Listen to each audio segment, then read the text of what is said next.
mistake. How can a modern day manager not have a mobile phone? Why should he? You're welcome along to Wednesday's football show. Nathan and Dan with you this evening. 53106 is the text number. You can leave a comment if you're watching on facebook.com/offtheball or on YouTube, or you can catch us on Periscope at offtheball on Twitter. I can't remember how Where in the World worked, Dan.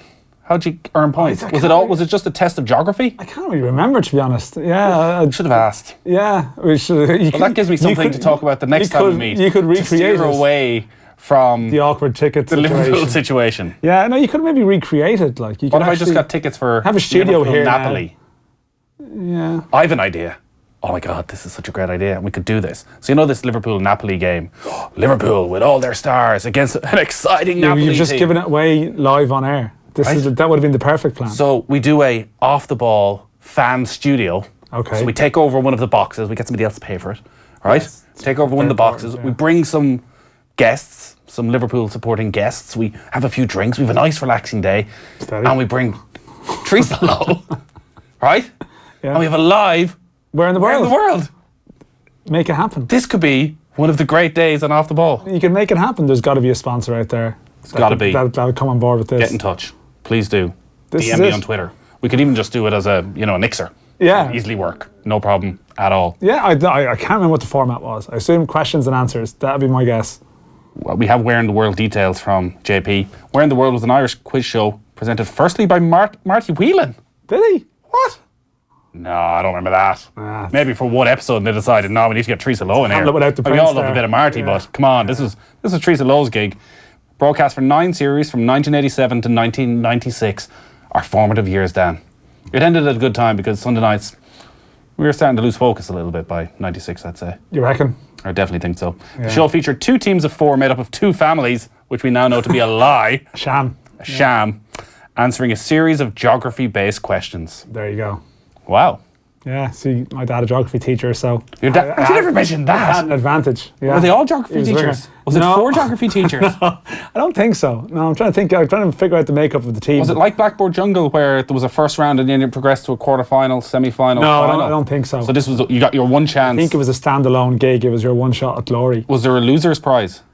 They wouldn't know. They wouldn't know. They only went there to win. They only went there to win. Wow.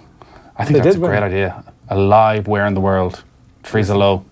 Listen, there's a lot of football shows to come over the summer. There's a Well, World it might- Cup, We've yeah. got a good month to fill between now and the World Cup. That's going to be a void, yeah. And if she's just hanging around outside, we got to utilise these talents that are just amongst us. Yeah, as I said, you got the studio. You just need some prizes, sponsor, and to remember what the format of the show actually Well, was. I'm sure we can find it on YouTube and figure something out. We can do that. All right, so the Europa League final, 20 minutes remaining. Atletico Madrid heading towards victory. Antoine Griezmann loves it in Lyon. Scored twice against Ireland and has scored twice against Marseille. 2 really neat finishes. It's up to 29 goals for the season now, having fallen a little bit flat over the opening months, and I won't say not. It's like Atletico in some ways. you know? Exactly, and maybe his form lives up to their form. It really does feel, even though I'm sure Manchester United fans are looking like this and hoping and praying that they will go back in, it does look as though he's going to Barcelona during the summer. Yeah, and it's probably the natural evolution for him, you would think, in his career. I mean, there's obviously a certain sadness about it because you want Atletico to try and remain competitive, and that it doesn't just become sort of a duopoly. You know, that's just the way it is. But you feel it's inevitable at some stage, and that is the soundings. And I mean, this game we spoke about a bit earlier on, that if they scored first, you would sort of fear for it because they have the sort of this match winning ability to sort of maintain control from there, and so it's pretty. Marseille have had a bit of a go the last 5-10 minutes, but they're just missing something. They're just missing quality, missing that bit of composure, and it's cost them. They had a brilliant chance inside 3 minutes to take the lead, very much like Griezmann's opening goal where they got him behind, but the Marseille striker just blasted way over. Then Dimitri Payet went off injured after half an hour, and really since then it's been all Atletico Madrid. From kickoff, they kicked the ball straight into the corner, Marseille, which is something they've done in every game this season. It's like territorial. So they possession. put it out of play for a throw-in for Atletico Madrid, right down by the corner flag, and just piled everyone up and put a bit of pressure on them. Well, that's just laying down, go long, play for second balls. You don't see it often. Like, it's No. in some ways, okay, it looks ridiculous, but it's also a little bit innovative. That is You just don't see, pressure. because obviously the first time you see it, you think betting scam, No. betting scam, 100%. In the Europa League final of all things, but they've done it in Hidden every in plain game sight. this season. Yeah. Well, there you go. I mean, if Big Sam did that, he wouldn't get away with it. It would just be like, well, he's just playing a long ball to the corner flag. Every game. Maybe that was part of the problem this season. It's just, Maybe there was an ulterior motive that he just kept to himself. It's the eyes in which you see it through. It's innovative of someone else. And through certain coaches' mindset, it's just direct. Well, we will chat to the BBC's chief football correspondent, Phil McNulty, in around 20 minutes' time. Maybe there was something else going on with Sam Allardyce. He's going to be talking about Allardyce's exit from Everton. But right now, delighted to be joined on the line by Rory Smith, New York Times chief soccer correspondent and author of Mr. The Men Who Thought the World Had to Beat England at Their Own Game, available now in paperback. Good to talk to you, Rory. How are you doing? So is this the England squad that's going to reverse their fortunes? No. Well, it depends what you mean by reverse their fortunes, I guess. I think it's a squad that is younger than normal, a bit fresher than normal. It feels a bit more exciting, a bit more likeable. They're not going to win the World Cup, but they might do well enough to restore a bit of faith in the England team, I think. What's Gareth Southgate's thinking then about this young England squad and going with some of the more inexperienced players, including Trent Alexander-Arnold, 19 years of age, never been capped, leaving out the likes of Joe Hart, Ryan Bertrand, Chris Smalling, even Gary Cahill wasn't sure was he in or was he out. Eventually he was selected, but looks to be maybe potentially fourth choice centre-back in this squad. Is he thinking medium term? Is he thinking more about Euro 2020 than this World Cup? I think officially no, because if an England manager came out and said, I'm going to jack this one in and we're going to think about 2020 or 2022, the tabloids in England would be furious. I think realistically, yes, he's thinking that what they need to do is build a team, and the FA, to their credit, and it's not often you can give the FA a huge amount of credit, they have been quite big in recent years on kind of trying to bring a generation through together. Almost that's what the Spanish and the Germans tend to do. That you'll see the same sorts of players playing for the 17s, for the 19s, for the 21s, and then going in 4 or 5 of them going into the seniors together. And I think Southgate, as he's been involved with the youth levels of England, is really keen to kind of continue that process. So he's wanted to bring through a group of players who will be kind of the core of the England team for the next 4 or 5 years. But that said, yeah, there's a couple of slightly weird ones. I think Alexander-Arnold, without question, deserves to be there. He's been a regular starter for a Liverpool team that's made the Champions League final. It's not like he's come out of nowhere. I think what's slightly strange is that he's not been called up previously this season, that he's not even been given a chance in a friendly, which means he's going into the World Cup without a single cap, which is an unusual situation. A lot of the others, Southgate's telegraphed. Smalling's not been in the squad for a while. There were doubts over Joe Hart. And the other thing is that he's made it clear he's pitching on form, not reputation, and I think that's really important. Something that England have always struggled with, this idea that just because you used to be quite good at football, you aren't necessarily that good at football anymore. In fact, it's kind of a metaphor for the entire country. But I think Southgate's tried to change that, and he said, look, if players are playing well, and better than kind of bigger name sort of rivals or alternatives, then he's going to go with the players who are playing well, and he's done that, and credit to him, he's had the courage of his conviction. It's very much at odds with what we've seen from previous England managers, and I'm sure it was a huge source of frustration to supporters of so many clubs, that there was a feeling if you were playing for one of the top 4 or maybe even one of the top 6, if you were in their squad, you were almost automatically in the England squad. But you mentioned there somebody like Chris Smalling, who's played a huge amount of football for Manchester United this season, who's won Premier League titles. Actually, he's looked at Smalling as a footballer, the way he wants this England team to play, and realises, no, you just don't fit the bill for this. I'm looking for a different type of footballer. There's a bravery in that. There is, and I still think it's an advantage to be playing for a Liverpool or a Man United or a Chelsea or an Arsenal. I'm sure that helps because it means you're getting exposure in the Champions League or the Europa League and in those really big kind of high-pressure games in the Premier League. But to an extent, I guess it's been forced upon him because those teams are now Liverpool and Spurs apart. Maybe there's not a vast amount of English representation at those teams, so Southgate has to look at the tier of Premier League teams just below that, and that is a good thing, I think, because it means you're selecting players who are playing regularly rather than players who are sort of third choice central defenders at Manchester City, and that will. that must give those players kind of a bit more rhythm, a bit more momentum, and also it means they're trying to showcase their abilities a bit more. That they're not being picked just because they were signed a year ago by a major team and haven't really fitted in since then. That I think contributes to the fact that this England team does feel a bit fresher than previous iterations. It doesn't feel like it's the sort of team that the country is kind of primed to turn on. That sounds a little bit negative, but in previous years going into tournaments, you've always felt that, well, almost when they name the squad, you can work out who the scapegoats are going to be when they get knocked out in the last 16, and it doesn't feel like that anymore. It feels a bit more like the country's a bit more realistic than normal and a little bit more supportive, perhaps, than normal. The players don't seem to have identified that necessarily. We've quite a few, including Raheem Sterling, have come out and said that they know that people are waiting for them to fail, but I genuinely don't think that's the case this time. I may be proved wrong when Senegal knocked them out in the last 16, but at this point, I think it's fair to say. So Rory, what is a good tournament for England then? I mean, what is you talk about maybe there's a less expectation there to a point, or less unreasonable expectation. So, what is an acceptable return going there? Well, it depends who you ask. So I'm not a massive England fan. I've got to say I don't necessarily go into the tournament supporting them, but to me, I think if England gets to the quarterfinals, then you have to say that is a just above par performance. That's kind of where England should be. If you're in the 8 best teams in the world, there is nothing to complain about. England doesn't have a God-given right to be in the semis or the final, and there are 4, 5, 6 teams who you could name straight off the bat who are better than England: Spain, France, Germany, Argentina, Brazil, and possibly Belgium, I guess. So I would say the quarterfinals is where they should be aiming for, and if they get knocked out in the quarterfinals when they play Brazil or Germany, who are the 2 likely opponents, then you just kind of have to sort that one up and say, yeah, fair enough, England have done what they were meant to do. I think the last 16 is one of those funny things where it can be a success depending on who you play in the last 16, but if you go out to a country that you maybe feel that you have the resources or the talent to do better than, someone like Poland, for example, who are a possible opponent in the last 16, I think then you can count that as a bit of a disappointment.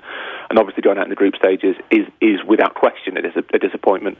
The group stage draw is kind. The last 16 draw will be a little bit unusual because it will be Colombia, Senegal or Poland, and it's hard to say how England will match up to Colombia and Senegal, because obviously they're such kind of different they're countries that they have very little experience of facing, and then once you come to the quarterfinals and you're facing the big boys, and I think that's when you'd expect England to fall short. So it's one of those 3 really. Group stage, they should get through the group stage, they should get through the last 16 probably, and go out in the quarterfinals, and I think that would be acceptable. I mean, Rory, you mentioned sometimes when the squad is named, you can see the scapegoat, but the flip side of that is sometimes there's a discussion over who should be there. I can't believe he left him at home. I mean, is it possible that Wilshere or Lallana, that they become that talking point this time, or is there anything that stands out to you as particularly contentious that they've been omitted from the squad? I think Lallana's the one who'll be really disappointed, because if he's fully fit, he starts for England, but the fact is he's only played 3 games this season. He's only started 3 games for Liverpool this season. So you can see why Southgate has decided to omit him. He should be fit for the Champions League final, Lallana, but he's not played very much football, so he would be going in rusty. I think you can understand that decision. Wilshere is a bit more contentious, because although he's got injury problems, he does potentially offer England something that there is no alternative to. And you wonder whether against a mass defence, which is what you're expecting to face against Panama or Tunisia, whether someone like Wilshere might have been quite helpful. Technically, he's very good, and there's maybe a shortage of that in the England midfield as well, with players like Henderson and Dyer. But that said, because England isn't picking from a particularly rich scene, there's not vast sort of numbers of alternatives to the players who are in the squad, who are without question of the quality required. I think there's less scope for controversy than normal. So there will be people, Arsenal fans prime among them, I imagine, who feel Wilshere should be in the squad. But equally, because of Wilshere's injury history, you know why he's not. So it's really hard to turn that into a massive talking point. I think it's potentially they might miss him a little bit, that he could have added something that isn't there currently. But at the same time, you can understand Southgate's thinking. It's all quite logical, if I'm completely honest. It does look as though it's a squad somewhat lopsided in terms of talent, particularly if everyone was firing in all cylinders. Harry Kane, Marcus Rashford, Raheem Sterling, Jamie Vardy as the 3 attacking options, perhaps Dele Alli playing just in behind. There is talent there that could do a lot of damage if Southgate builds a pretty solid base around them. Yeah, I think the interesting thing for me is why he's so wedded to a three-man defence. So he sort of made this tactical switch about a year ago, and that does seem to be the way he's planning on playing with Kyle Walker, John Stones, and Harry Maguire as the three first choice central defenders. I'm not convinced that gets the most out of the areas, as you say, in which England have the greatest strength. So the midfield looks a little bit fragile to me. It looks a little bit weaker than normal. If you compare England's midfield to Germany's midfield, even the midfield of players that Germany haven't taken to the World Cup, England's midfield doesn't begin to compare. So you feel as though where England are strongest is up front, as you say, with Kane, with Vardy, with Sterling, Dele Alli as well, who I think is in danger of missing out from a starting place, depending on how Southgate plays. But he seems to have got this idea that the three-man defence kind of makes the most sense. I'm not convinced that's true, but that said, I'm not England manager, so it may well be that I'm wrong. And it'll be interesting to see how Southgate kind of tweaks it against different opponents, and how, as the tournament goes on, he changes things around to get the players who are kind of clicking, who are in really good form, into the team. Because that's always what happens in tournaments. You go in with one plan, and then suddenly you notice that somebody else is playing really, really well, and you have to change things around. And that will be the test of Southgate's kind of tactical acumen, I think, how he can respond in that situation. Is the expectation that they would play attractive football, that they'll try and get it down, try and outpass teams, or is this very much set up with a three-man defence with the two wing-backs to get teams on the counter? I think the former. I think Southgate's made it clear that he wants a sort of possession-based style. He wants England to be patient, certainly more patient than they normally are. He wants them to try and build the play. That's what he's done. It's what he did for the under-21s. It's how all the England youth teams are trained to play now, and it's what he's done in his games in charge of the senior team. I think the problem they might have is that could be a little bit sterile, because that sort of possession-based Barcelona, Spain style of football works best when you have players who are capable of making those incisive forward passes, who will take risks in possession. And looking at England's midfield, with the possible exception of Dele Alli, I'm not sure they have those players. So it could well be that England do have this really exciting forward line with Harry Kane, who's scored 30 goals in the Premier League 3 years in a row, and probably the best English striker since Shearer. You've got Jamie Vardy, who's in great form, Sterling, who's had an incredible season for City. But whether they can make the most of that, given that the players providing them with the ball are a little bit more naturally cautious, I think that's the big issue. So that they will try and play attractive football, but it may be that they're kind of susceptible to what Arsene Wenger used to call sterile domination, where they have a lot of possession but don't do a vast amount with it. There's not a lot of experience. Gary Cahill is the only player in the squad with over 40 caps. The goalkeepers between them are barely into double figures in terms of caps. And probably the story that's garnered most attention over the last 48 hours is Joe Hart, and it seems he's very upset with David Moyes in particular for dropping him from the West Ham side, and he feels that ultimately is what cost him his place. We don't know a huge amount, say, personality-wise about Butland, Pickford and Pope. It looks as though it is going to be Jordan Pickford who starts. England do have some experience of starting inexperienced goalkeepers, and it never seems to end particularly well. Is it possible to describe the type of pressure that's on an England goalkeeper and an England team in the first game of a World Cup, and what they have to deal with mentally? Well, I think what they have to deal with, and what will be the big test for Pickford, and I think you're right, it should be Pickford who starts, is that any mistake at all, because obviously the World Cup, even the group stages, there's not a vast amount of margin for error. Any mistake at all will be seized upon, and there is a possibility that you will be kind of not public enemy number one, but lampooned and mocked and become a meme for one slip, one misjudgment. I think Pickford and Butland and to an extent Pope are probably all capable of dealing with that. Butland's been a Premier League player for a long time. Pickford's been at Everton in a difficult season, which in a sense might be quite good preparation for him if things were to go wrong. I think in terms of leaving Hart behind, it does make sense. As I say, Southgate wanted to pick on form and rather than on reputation. And Joe Hart's not been playing, and he wasn't dropped because does he advertise his head and shoulders, or because David Moyes took a dislike to him. He was dropped because he was letting in loads of goals. I think the way he's responded to being dropped is by England is really, really strange. I'm for a player who's kind of carved out a reputation as being someone who's always willing to front up, who's always willing to stand up and be counted. to try and pass the buck onto your club manager, who clearly made a decision that it was in the club's best interest for you not to be playing in goal because you were not playing well. That seems a really strange thing for a senior player to do. You could maybe understand it of a younger player who hadn't been through those situations before. But Joe Hart really should be looking at why he was dropped by David Moyes, and thus why he's not in the England squad, rather than thinking it's David Moyes' fault that he's not in the England squad. Yeah, I mean, I was just going to say that, Rory. I would have thought the speed to which it's come out that he's unhappy, and clearly, you know how these things play. People are being briefed with this or that. I think there's an element that vindicates the decision to leave him out. Surely that there seems to. You'd sort of worry about that type of stuff. There have been England players over the years when they've been dropped or when something's been going wrong. You hear about it very, very quickly about their unhappiness. It feels as though he has maybe slightly misjudged the public mood, that maybe by getting this out before the squad was announced that he was hoping there'd be some sort of national outrage or something, that Joe Hart, our number one, isn't in the squad. And, well, really it feels, Rory, it's sort of just been met by a sort of shrug of the shoulders by everybody. Yeah, well, I think that the country as a whole, I don't want to speak for England, but I think that the country as a whole had accepted that Joe Hart was a fading force about 2 years ago, and you hear very little about Pep Guardiola's decision to jettison him, because I think everyone understands why Guardiola didn't want Hart as goalkeeper, not just because of the perceived weakness with playing out from the back, but because he is a very big character, and what we've seen from in the last sort of 24, 36 hours is that he is prepared to put his side of the story there, and he's not afraid to kind of to make it known when he's happy or unhappy. But as you say, I think it's a misjudgment, really, of not just of the public mood that people aren't that upset that Joe Hart's not in the England squad, but also the situation. Most footballers that you speak to are naturally quite sort of self-reflective and analytical, and they understand that if they have a professional setback, that the message that you take from that is that they have to improve. Players are actually really good at that, as a rule, in my experience.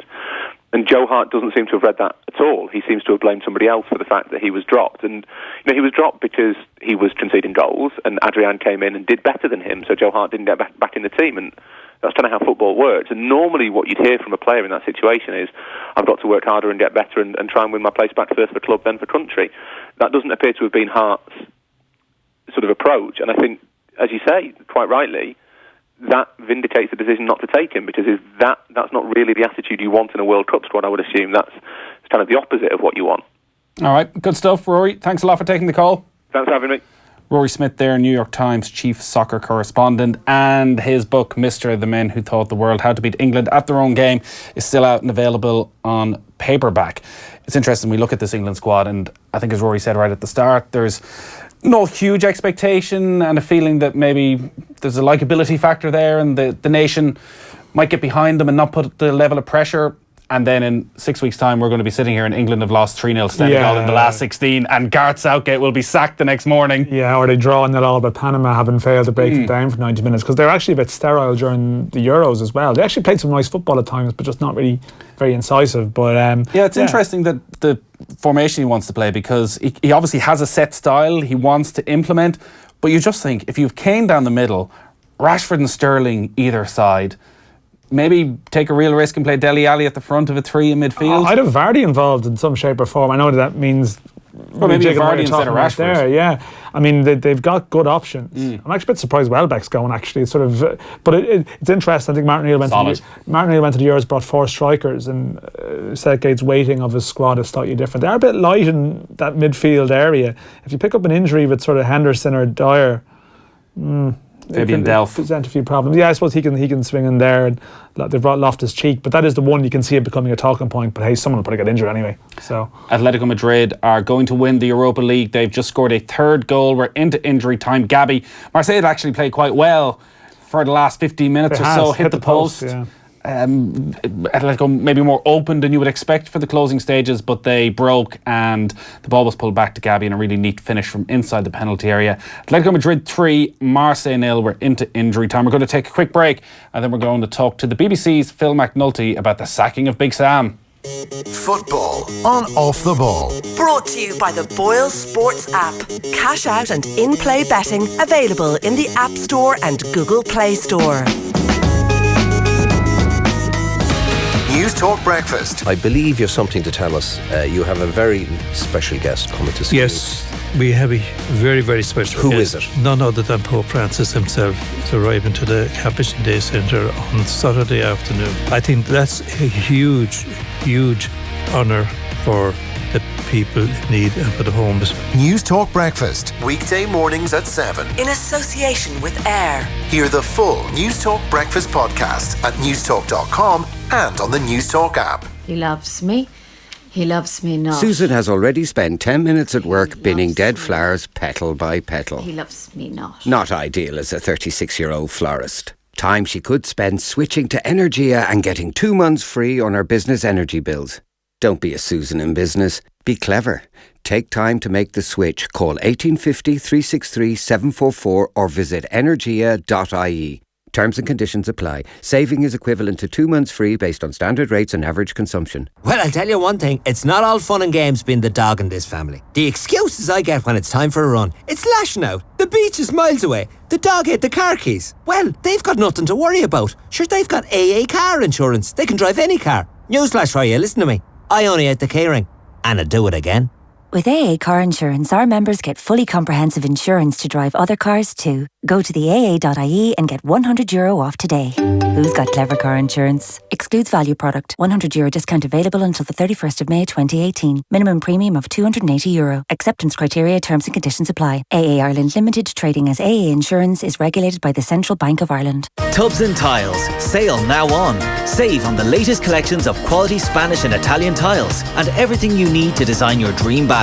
From award-winning bathroom suites and furniture to showers and wet rooms. Visit tubstiles.ie for locations in Sandyford and Colmore Road in Dublin and other showrooms nationwide. Tubs and Tiles. Sale now on. Off the ball. This is News Talk. Welcome back to the football show. Celebrations in Lyon once again for Antoine Griezmann. He has scored twice to help Atletico Madrid to a 3-0 victory over Marseille in the Europa League final. Yet another victory for a La Liga side in this competition. We'll talk to Graham Hunter about it tomorrow night. There was a bit of pressure on Atletico from this since they dropped out of the Champions League. They were the best team in the competition. We've known that all the way through the last 32. There's lots of opportunities to slip up. They did the job. They got it done, and I mean, Arsene Wenger called it. The semi-finalist victor would comfortably emerge, and so it proved in the end. All right, let's talk to the BBC's chief football writer, Phil McNulty, who is on the line. Good evening, Phil. Hi, how are you doing? So Sam Allardyce has been sacked as Everton manager after just 6 months. He had a contract until June of next year, but was it ever going to be any other way? It certainly hasn't been any other way for the last couple of months. I think they had a couple of away defeats at Watford and then at Burnley. I think that's when the fan discontent that had been simmering came to the surface. And I think since then, it's only been heading one way. It was an appointment they tolerated, and the Everton fans did tolerate it early on when he got some results. But slowly but surely over time, the style of play became a big issue, and the hostility was at the surface. There were protests among the fans and banners and chants, etc. So really, this morning's decision was inevitable in the end. He did make an instant impact, and any slight worries that were there about a possible relegation fight were quickly quashed. And the way this Premier League season has worked out, we ended up almost with a bottom 10 fighting for relegation. Then you had Everton in there, maybe could have finished 7th or 8th. So there was actually an opportunity where there was pressure off for the last 3-4 months, where he could have gone, this is my master plan. This is why I want £100 million to invest this summer. This is the way I want Everton to play. Whereas it felt as though he never got out of that mindset of, we're battling for survival. I think you've hit the nail right on the head there. I think that when he came in, I mean, he talked about making the team entertaining, and clearly there was an understanding that when he arrived, they were in a bad position. I didn't think they were serious relegation candidates. I thought there were always going to be teams worse than them. But once he got them safe, and that was fairly on in his time there, I think people then said, right, go on, let's see what you can do. Can you fulfil this promise of making them more attractive? He was given £50 million to spend on attacking players in the transfer window in January, but Theo Walcott and Cenk Tosun, two players who've actually done quite well. But the style of play remained the same, pragmatic to put it kindly, dull if you want to put it the other way. And it just never ever sort of got out of first gear. It was, you know, like the 1-1 home draw to Southampton was very typical, hardly any chances. They beat Newcastle 1-0 in a Monday night game, which was a dreadful advert for the Premier League. Everton won with the only shot they had on target.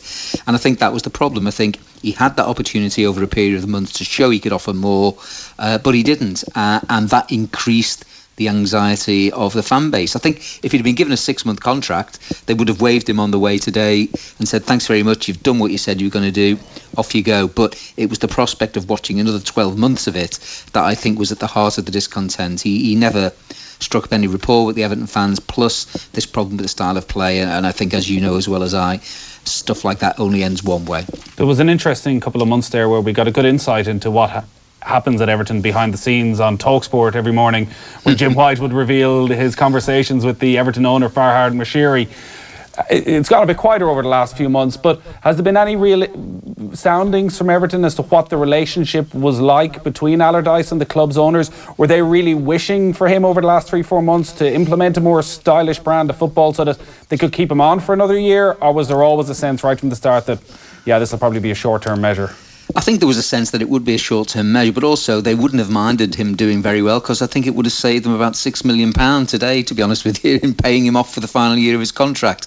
I just think it's been in recent months a fairly loveless relationship between Everton and Allardyce. I'm never sure he was the unanimous choice of everyone on the Everton board. In fact, I'm fairly certain that he wasn't. But it was a period when they needed to do something. When his name was first mentioned for Everton, of course, hands were thrown up in horror at the idea of Sam Allardyce managing Everton. But in that interim period of 4 or 5 weeks, they never found another manager. They hit a brick wall with Marco Silva. They had poor results, and suddenly people who were against him was thinking, oh, hang on, this is a job for Sam Allardyce. But really, the last couple of months, the whole season's been joyless, but the last couple of months, with all the sort of toxic atmosphere, it really has only been heading one way, because it had just gone too far for him to turn it back around the other way. And owners do like to be popular, and I think if Farhad Moshiri announced this morning that Sam Allardyce was staying for another 12 months, he could have had a serious revolt on his hands from the fans, and he didn't want that. Yeah, Phil, that's I was going to ask where the owners stand in terms of their popularity and Moshiri, because I mean various bits and bobs come out today. One of the claims was that I think Moshiri had read Big Sam's autobiography, I think, before appointing him, and this has been referenced. But I mean, at the same time, they've invested money into the club. But is Moshiri sort of unpopular, or where does he stand in terms of the perception? No, he's not unpopular. I think there's a fairly full reservoir of goodwill for him. He's spent a lot of money on the team. He's shown a willingness to invest. He's taken action when the fans have sort of demanded it, if you like. They didn't want Martinez, so he went. They'd turned against Koeman, so he went. And of course, today, he's had a very busy day. He's been dismissing people left, right and centre. Allardyce has gone. Steve Walsh, the director of football, has gone. Marcel Brands, who's got a huge reputation with his work with PSV and AZ in Holland, he's come in as the director of football. So I think he is in the good books today. I think what I will say is that it's the last few weeks is the first time he's been questioned, not so much criticised, but questioned about, is he leading the club from the front? Is he letting it drift? Is he too busy delegating?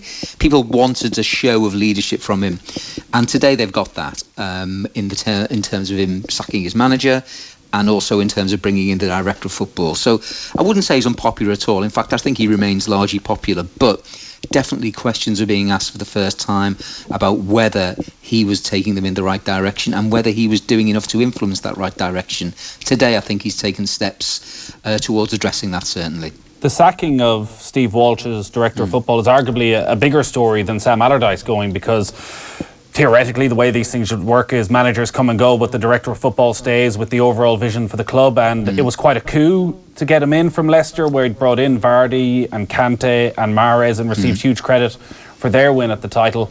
What's gone wrong then with Steve Walsh and his role within the club? Why has that come about that they've ended up sacking him? I think I just wonder whether he was over-promoted. I think he was a scout at Leicester, and a very, very good one, as you said, and he hit this purple patch at Leicester City where he was producing these players for bargain fees that ended up winning them the title. Really, he was a very good scout. A director of football, I think, is a completely different thing. I was never sure there was a great relationship between himself and Koeman, not in that they disliked each other, but they never quite seemed on the same page when talking about recruitment. I think this is a completely different situation. Everton today have appointed a guy in Brands who is a proven director of football. I think he'll be calling the shots now, and the manager will come in and work with him and obviously he will have a hand in the appointment of the manager, which wasn't quite the same with Koeman and Walsh. Koeman was appointed, then Walsh came in. It was sort of an arranged marriage, if you like. I'm talking a lot about marriages tonight, aren't I? Loveless marriage, arranged, whatever. Anyway, an arranged marriage between Koeman and Walsh, which never quite worked. And unfortunately, someone like Walsh is going to be judged on his transfer strategy, and the transfer strategy at Everton has been a fiasco, really. I mean, imbalanced squad, 3 number 10s signed in Sigurdsson, Klaassen and Rooney, and perhaps most criminally of all, if you like, they sold Romelu Lukaku for £90 million and then never brought anyone in to replace him until January, when they bought Tosun from Besiktas. Really, he's had a nightmarish time, and again, over the last couple of months, he's been living on borrowed time. There was a suggestion that he might be demoted, if you like, and put down to a scouting role again, which clearly is his strength. But in the end, they've just decided to get rid of him altogether. So in many ways, Everton are almost starting again now. The model Moshiri wanted when he brought Koeman in 2016, he's thrown out his first effort at it, and now he started again. Obviously, that will then follow with the appointment of the manager, but the director of football is a key appointment. He's gone for someone who's got a huge reputation throughout Europe in brands, and I think he will lead the show from now on, and the manager will be signed off by him, which I think makes a big difference. Moshiri, it wasn't his first time he's dipped his toes into football. He'd been involved with Arsenal, but it was seen last summer as though he'd made a lot of rookie mistakes, that he almost got carried away as if it was somebody who'd won the lotto, a fan buying the club. Let's bring back Wayne Rooney because it's what the supporters want. Gylfi Sigurdsson for 40 million, he was brilliant last year, rather than a long-term plan how to invest, which you would expect of someone from that sort of experience. Do you think now with the change of director of football, he's going to take a lesser role and hand a lot more of the power to the new guy? I think so. I think Brands now will run the show at Everton. They've got a new chief executive, who they appointed last night as well, who's been on the board for an in-house appointment, that one. But I think Brands is the key appointment now, and they're really delighted to have got him. But I also think, yes, he was at Arsenal, but he was only a minor shareholder at Arsenal. He didn't have his hands on the controls, if you like. This is where he is different at Everton. He's the owner. He is soon, I think, to become the majority shareholder. I mean, he's got 49.9%, so he effectively owns the club anyway, but I think he's trying to increase that. So he was learning on the job, if you like. And to be fair, lots of what they did last summer was good. They brought in Jordan Pickford, who has proved to be a really good signing. And lots of people who they signed that people are complaining about now, they greeted them with open arms last year, but it was that imbalance of these 3 number 10s that they signed. Really, they only needed one of them, not 3. And again, that key thing that I keep going back to, they never replaced Romelu Lukaku, which really almost falls under the category of negligence. You lose your top goal scorer, you get £90 million for him, and then you don't replace him. I mean, that takes some explaining away if you're the director of football or you're the manager. They talked about having Olivier Giroud in the building, but it's no good having him in the building if he's not going to sign.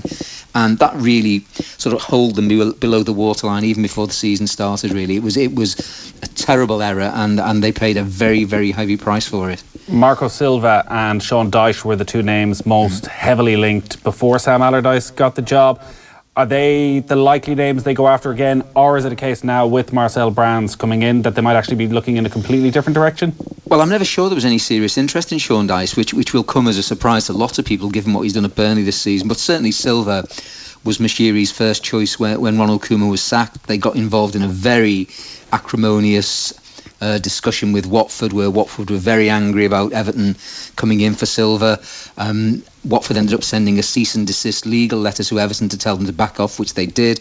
Everton were prepared to pay 12 or 15 million pound. And the other strand to this is that at that time, Watford complained to the Premier League alleging that Everton had spoken to Silva without their permission. Now that complaint is still on the table, if you like. It's still to be dealt with by the Premier League. So that might just come into play and delay things a little if Everton want Silva, who is their top target. Paulo Fonseca from Shakhtar Donetsk has been mentioned as an alternative. Of course, he was pictured going into David Sullivan's mansion the other day for discussions over the West Ham job, but nothing's come of that as yet. But I do think Silva is the one they want. I think he's the one they will end up getting. But I think there's still a little bit of work to be done yet because of this diplomatic incident, if you like, over their approach from him in November. I think there's still a little bit of fallout from that needs to be settled first. All right, great stuff. Phil, thanks a lot for talking to us this evening. No problem at all, thank you. Phil McNulty there, the BBC's chief football writer, talking about Big Sam getting the boot. Yeah. So the Marco Silva thing may not be that straightforward. It is interesting because it just goes to show there's a lot of talk sometimes, and if just Big Sam goes and Silva at the end of the season, that's what was said, I think, in October, and it comes to pass after a lot of sort of dancing around it. But even though Watford have since sacked Marco Silva, it seems they can go back to the original complaint, and Everton are concerned that they may get done on that and may end up being deducted points. Yeah, so they may still have to try and pay some sort of compensation to Watford to get him, even though they've fired him. I just feel like in the Premier League, any legal dispute ultimately gets just write a check and what do I need to make this go away? Atletico Madrid are just about to lift the Europa League trophy. There's Fernando Torres. Didn't see him get on, but he still looks as beautiful as ever. Does he? I think so. He's still got his childish good looks. Does he? Oh, okay. I'm gonna take your lead on that. Do. Marseille players look very sad, dejected. They've just lost the Europa League final. Yeah, but people would make you believe it doesn't matter. It does matter. Something like Marseille, that would have been amazing. All their players got the losers medal put around their necks, and they instantly just took them off. Yeah. Why are you giving this to us? You don't want to be seen to be too happy. Giving this to us.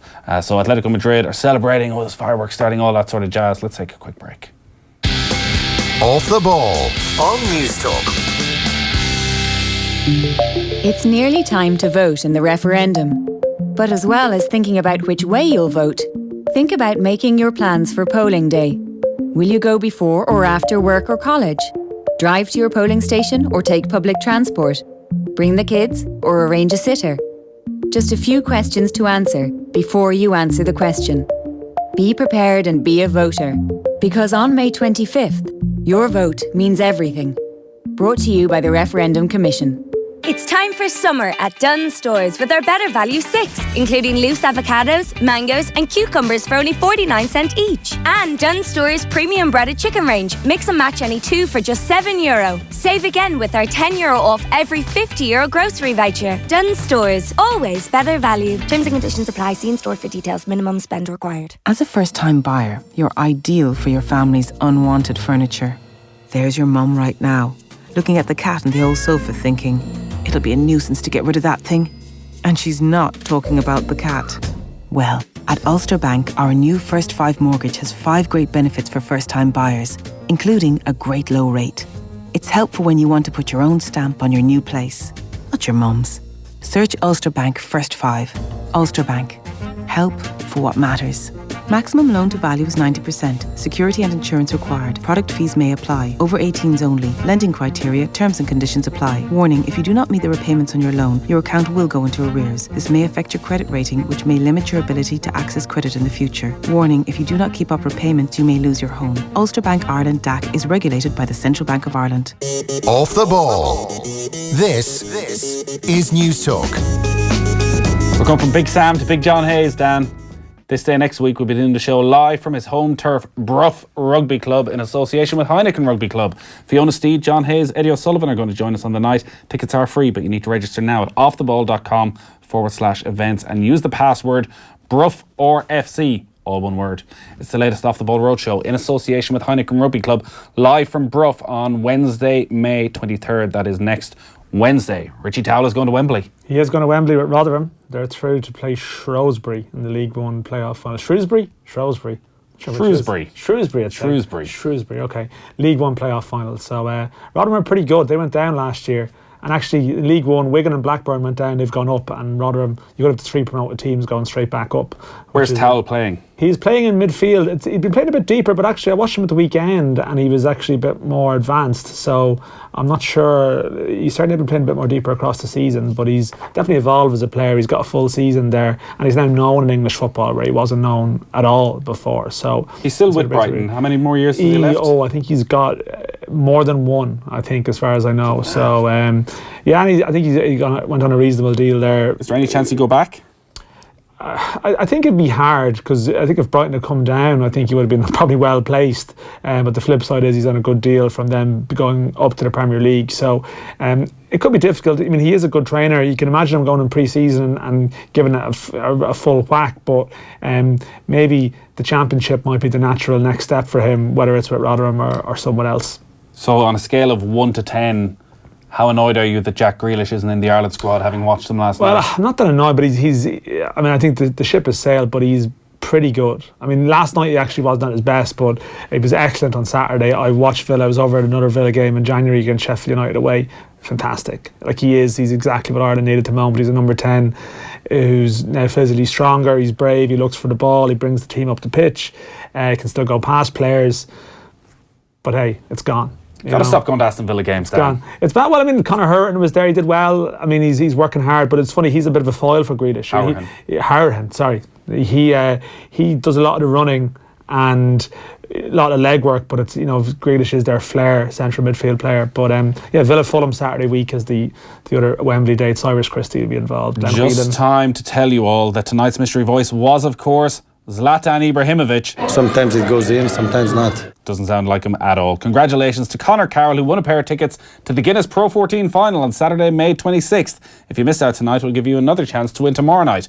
Tomorrow morning, OTBAM is back live, 7:45am, youtube.com/Off the Ball, Facebook, Twitter as well. Ger and Owen are going to be talking about the NBA playoffs, the Irish Rugby 7 scene, and former Munster player Scott Deasy. We're back tomorrow night from 7 as well. Gilesy from 7:30, Graham Hunter on the football show, and we look ahead to all the weekend's GAA as well. Dan, thank you. Tom Dunn is up next. We'll talk to you tomorrow. Good luck.